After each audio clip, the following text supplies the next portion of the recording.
The CW Chronicles. Sinners. Written by Silvano Williams. All content copyright 2013-2023. All rights reserved. Chapter 11. A Story About History. Since Ilona had cut me off, the only channel of communication I had was CW's broken communicator, and all I heard was Villain's voice resonating in my helmet, drilling into my head like a case of cluster headaches. I wanted to tear my own face off. I vaguely remembered a movie quote about space being silent. With Villain's voice literally inside my head, louder than my own breathing and the blood pumping in my ears, the chaos that surrounded me made me wish that were true. Sure, the science was there to explain it. Sound can't travel in the vacuum of space. This is not the type of silence I meant. Floating helplessly in the middle of a battlefield where my companions were dying, surrounded by hundreds of spacecraft crashing and exploding, made space extremely noisy. Or roaring by so close that I could feel the heat of their propulsion systems drying out my eyeballs. The noise wasn't just in the ears but most certainly inside my soul. I felt the waves of the constant explosions and the cascading shrieks of fiery metal getting crushed all around me. Worst of all, I heard and felt many of my colleagues' screams and last breaths as they fought fearlessly for what increasingly felt like a lost cause. It was reminiscent of the Zugerplexus War back on Earth, but I wasn't giving in to despair this time. CW and Ilona needed me. Meanwhile, Villain's soul-sucking explanations with his black hole logic were my consolation while I waited for a rescue that didn't seem likely. CW's signal on the map fizzled on and off due to the reverse magnetic pulse's interference and his damaged communicator. From what I could tell, they were close to the coast on the mainland. "Could you really have saved them?" Villain said to CW in his deep, chilling voice. "There was only one way to do that, Weenie. You are not their savior." Gauging by where CW and Villain were on the map, froggies should have surrounded them, but there were none. I wanted to believe that it was because the storms had forced them inland, but I knew better. I knew better because all around me, Dimension police ships continually lost the fight to the space armada, some coming dangerously close to crashing against me. Death, Weenie, was the only thing they looked forward to. You shouldn't doubt me. Even now that it knows its fate, you can see for yourself. I heard the cry of the hurt froggy in the background. CW was close enough to Villain to catch the translator's modulated voice repeatedly squawking. "We are sinners, we must die." How can you force your ideals on a life that does not want you, Weenie?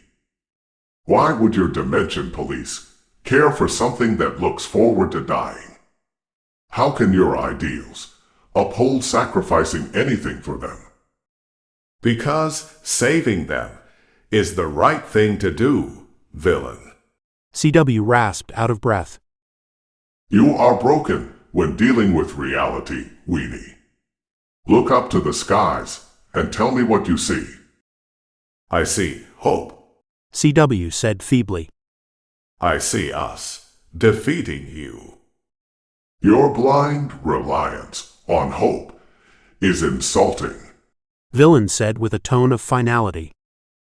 I can now see that Villain grabbed CW by his cape and dragged him as he walked toward the reverse magnetic pulse's impact zone. CW allowed himself to be pulled, not wanting to enrage Villain and hurt the froggy in his evil clutch. I couldn't tell how many froggies were still alive around the rest of the planet. Back then I had the feeling not many were left, but that CW never surrendered. And I knew that self-defeat would do nothing but get me killed. Villain wasn't right, but he wasn't wrong either.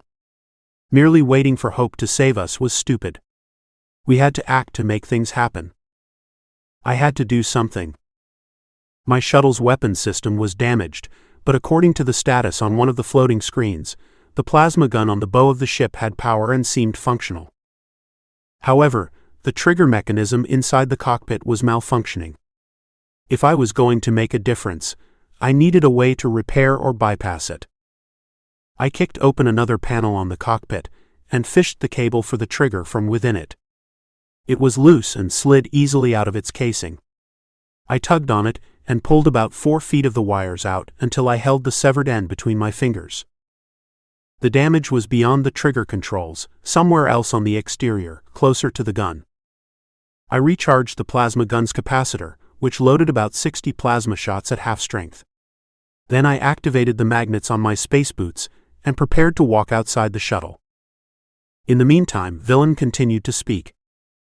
These idiots were once beings at the height of their existence, Weenie, who, in contradiction to their advanced physical evolution, shared a limited collective mind. This species had a thought process so narrow-minded, so self-assured of its own success, after creating what it thought to be the perfect utopia under its own definition of order, that when the cherubs offered these imbeciles the opportunity to evolve, they did not.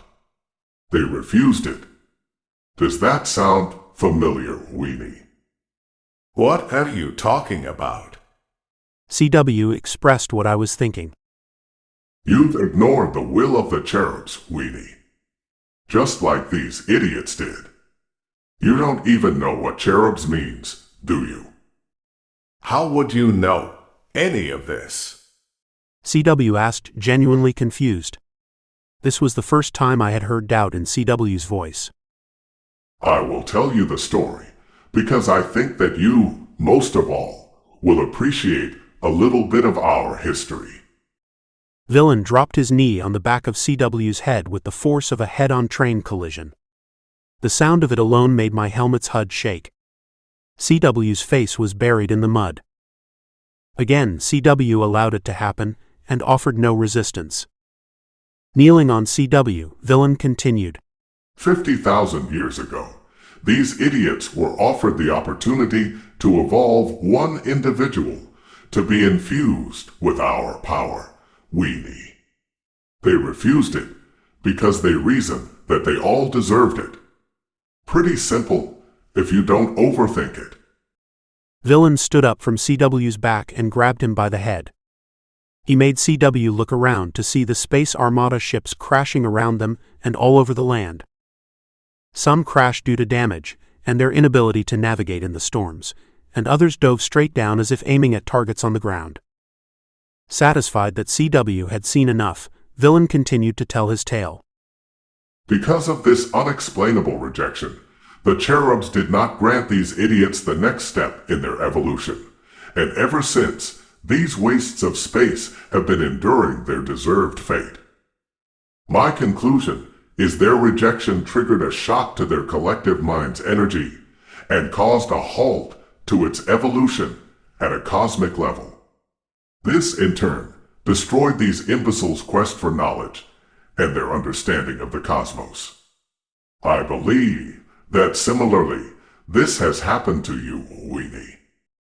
Villain was an asshole, but somehow, he had more information than CW did about the secrets of the cosmos. He was making sense to me in a wrongfully guilty kind of way. Luckily for us, with their act of selfishness and ignorant prepotency, they denied their life force and mind's energy, their divinity, and handed it over to you and me. You are a liar, Villain. CW retorted weakly. I found it hard to agree with CW, though. The same willful ignorance that you exemplify led them to conclude that atonement to their gods could only be possible by forcing the decomposition of their hubristic collective mind. It became their plan, as idiotic as it sounds, to force their mind's energy to regress almost to the point of non-existence. They planned to deconstruct their mind's energy force as it was at the very creation of their species. Then they hoped it would evolve all over again, this time purified from the mistakes of their pomposity. I walked outside the remnants of our shuttle with the help of the magnetic boots and knelt next to the plasma cannon. The hull was damaged all around it, so I was able to tear off the panel covering some of the circuitry to fish out the trigger cables. Because they are morons, these ignorant fools created a new heritage for themselves, instead of evolving their mind's energy as it was planned by the cherubs. The capacitor was about the size of a large car battery and looked to be intact. I grabbed the thick bundle of cables under the gun and pulled the capacitor out, tearing out the rest of the gun's base with it. These idiots fell into a cycle of mental and physical devolution with each generation, causing them to misinterpret their own plan for a rebirth, masquerading the plan as revered traditions and myths, which ultimately reshape their perception of reality. I then flung the bundle of cables over my shoulder and wrapped them around my waist to hook the capacitor on my hip. This cycle eventually mutated their ridiculous plans for redemption into commands from false deities, shrouded by fake legends and anecdotes, and replacing their need to learn and explore into faith for non-reciprocating gods. Lastly, I spliced the trigger wires to my spacesuit's control panel on my wrist. A targeting screen appeared in my HUD. I ran a calibration setup. Another event took place instead, an event that sealed the fate of these idiots. With the decomposition of their mind's energy came the deterioration of their bodies and the reversal of their physical evolution. Any chance of being worthy of creating a champion was crushed when their plan to restart their own evolution was put into motion. Just like your hopes to save them are crushed right now. No. CW tried to correct Villain. Even if just one of them is all that is left, I will never surrender hope to save it. Villain answered condescendingly.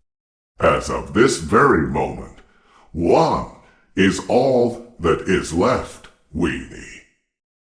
Villain, you know nothing but hate and anger. CW said, but his words carried no weight. Villain thundered. I know hate. I know anger. And I know chaos, for that is my role. Do you even know what the cherubs are? What their name means? They are the little fat people. How can they be our gods? Little fat people? I know the history of the cosmos because I've used my power to seek it and understand it.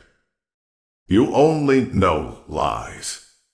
CW retorted weakly. I have read the book of prophecies. This is the truth, weenie. Villain fumed. Once you understand, your own code of honor will keep you from escaping your destiny today. These imbeciles have waited for thousands of years for their gods to return to them and fulfill a sacred duty.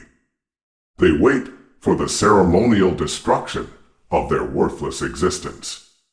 All so their mind force can return to the source of life and attempt to restart their species again. This is not possible, Villain. CW said, filled with sadness for these beings. Yes, weenie, they have been waiting for us. Each of their generations contributing idiocy to the original anecdote. Each tale adding more punishment for their ancestors' sins, creating angrier gods who would someday come down from the heavens and smite them from their miserable existence. It's been foretold for 50,000 years, weenie. And finally, we have arrived. The plasma cannon was larger than I was tall, but I held it like a giant rifle, and stood proudly on top of my shuttle's remains like I had just climbed Mount Everest and planted my flag. Standing outside my ship, I had a great vantage point to see all around me. Ready to test the calibration, I waited for an enemy group to be in my sights and shot my repurposed gun repeatedly at them. The cannon fired a series of loud blasts that landed exactly where I aimed them, causing the Space Armada ships to spiral out of control and into the debris around them. I was momentarily deaf to Villain's ranting, ecstatic with this success. I was ready for some action. I took aim several more times and shot down a dozen more Space Armada ships with ease. However, Villain made sure I couldn't enjoy the moment for long. He found a way to pull my attention back to his conversation with CW. I figured as much. I am done with the talk anyway, Captain. Let's get down to a much bloodier business. Why have you captured it? CW gulped, sounding as if he had difficulty breathing. It sounded like CW was afraid. That abomination is wrong, villain. It should not exist. Neither should we, but here we are, aren't we? Now, open up. I then heard the most horrific thing I had ever heard in my life. CW screaming in pain. And immediately after, I heard a voice I never thought could cause me grief. Release him at once, villain. Ilona shouted fearlessly in the background.